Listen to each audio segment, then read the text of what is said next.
my colleague Zwe. She's the one who's going to be driving us around for the first part of your tour. We'll be taking you to historical places of Robben Island.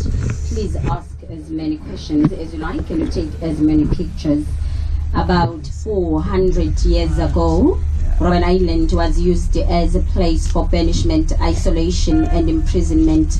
All those people who were regarded as political troublemakers were banished to the island. The structures on your right hand side is the visitors block. It's where the visitors who came to the island to visit their family members came to. The visit was only 30 minutes and you had to book 6 months before you come. Only 2 languages were allowed to be spoken in there, English or Afrikaans. If you couldn't speak any of the 2 and there was no interpreter, then you would just sit and look at each other. No physical contact was allowed because there was a thick glass between the 2 of you and you were only allowed to talk about family matters. Are we still together? Yes. Are you sure? I'm positive. Yes, ma'am. What was Robben's Island used for before it became used for prisoners? Was it just vacant? The first people to arrive on the island were the Portuguese in the 1400s. After that, from 1652, it was the Dutch. After the Dutch, it was the British. After the British, it was the Second World War, and then officially became a prison from 1960. So Robben Island has different layers of history. Any more questions? Yes, ma'am. Leper colony. Yes, I'm going to show you the leper graveyard now. Any more questions? Are we still together there? We're together. Are you sure? Yes. I'm sure by now you've gathered that English is not my first language. Oh, you doing My well. first language is isiXhosa. I do not have a second language. English comes as my third language. So would you prefer me to do the tour in isiXhosa or in English? English. isiXhosa. Okay. Let me hear what isiXhosa sounds like. Because that might be the language I understand. She said she don't have a second language. Oh, because it would have been Afrikaans, maybe. So she's like, I don't have it. It's not to fight it. I don't know. We can ask her that. Why she said she was that. She said English. I mean, that English is a third language.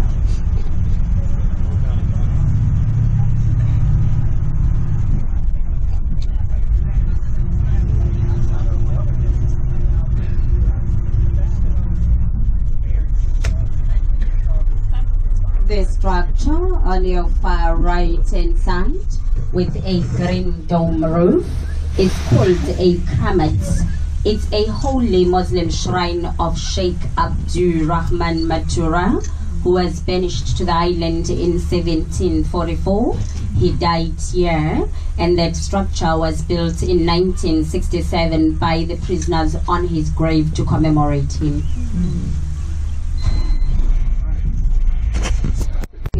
At a time, but I won't tell you much about it because at the end of this tour, an ex-political prisoner will be sharing his experience with you. Because of copyright reasons, we do not allow any videos or recorders on board, but you can take as many still pictures as you possibly can.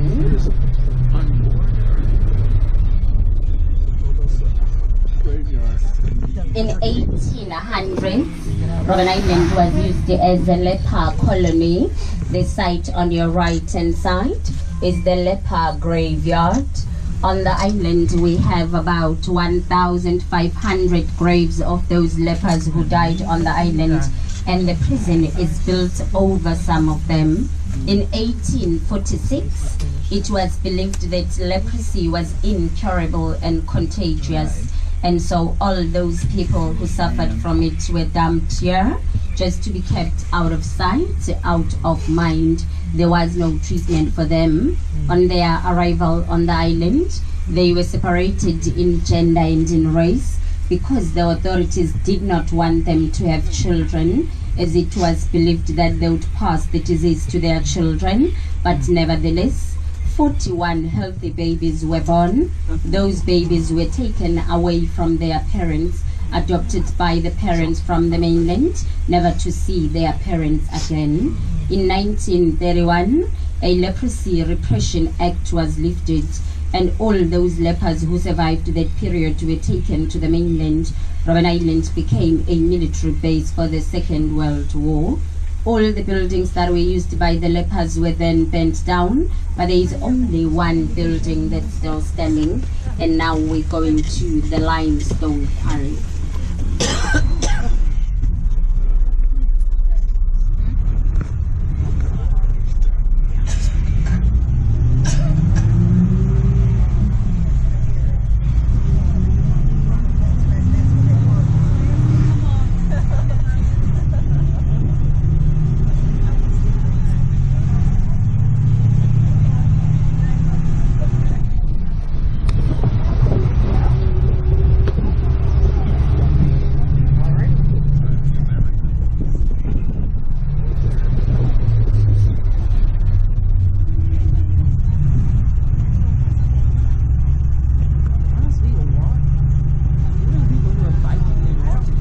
The structures on your right hand side were the headquarters of the Swans during the Second World War, the Sea Women Auxiliary Navy Services. They are today our Heritage Department.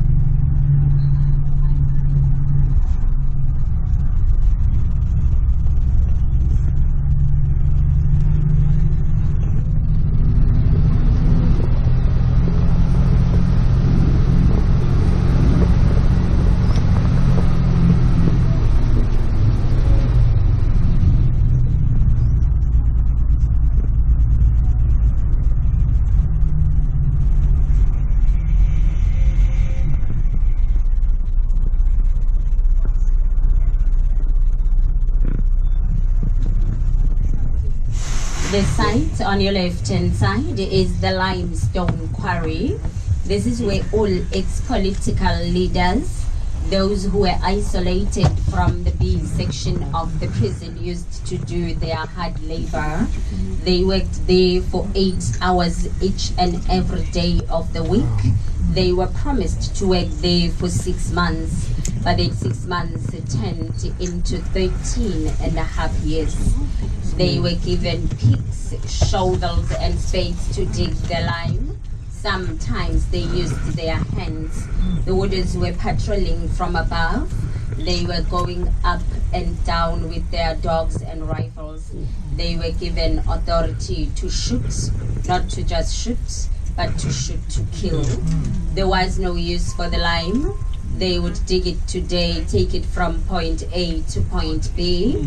Following day, from point B back to point A, until it was needed to construct the roads of Robben Island. They say it was never hard for them to dig the lime, but the glare of the sun and the dust really damaged their eyes and their lungs.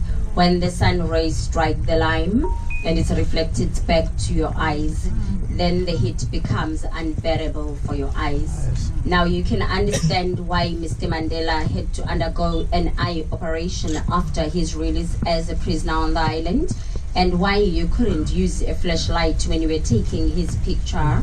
They were given no sunglasses because the wardens said it wasn't part of their uniform, but there was a good in this bed. This is the site where they got the opportunity to interact, to discuss issues, to exchange views, and most of all, to teach each other. Most political leaders came to this island literate. They were doctors, teachers, lawyers, but some of them came to this island illiterate. They couldn't even write their own names, but they left this island with their university degrees, and today they're holding high positions on the mainland.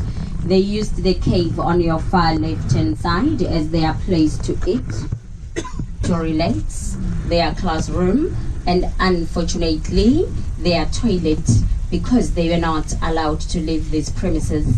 They would go in there and have their classes. They were writing in sand with their fingers. Later, the criminal prisoners stole cement bags and they used those cement bags as their books. They adopted a slogan, each one, teach one. Robben Island was only for blacks, coloreds and Indians. White political prisoners and female political prisoners were kept in Pretoria Central, Barberton and Kroonstad prison. However, on the 11th of February 1995, all ex-political prisoners came to the island for the reunion. When I say all ex-political prisoners, I mean black and white, I mean women and men. They were demonstrating for the media and for the people who were here on that day what they were doing on the island when they were prisoners. It was Mr. Mandela who started. He broke away from the crowd from the other side of the limestone quarry. He picked up a stone. He walked down very slowly towards the pile of stones that you see on your left-hand side. He had his moment of silence and then he put the stone down. And all ex-political prisoners that were here on that day, about 1,200 of them, without saying a word to anyone, they did the same thing. After that, they had a moment of silence, and it was in respect of those who did not make it during the struggle. They promised to come here after 5 years to put more stones over them until the last ex-political prisoner dies. It was not planned, but as you can see the pile of stones today, the stones are different in size, in color and in shape. They symbolize the rainbow nation of South Africa. The pile of stones is today a monument which reminds us of the hardship and the triumph of human spirit over adversity. Are we still together? We are together. Yes. Do you have Still any together. questions so far?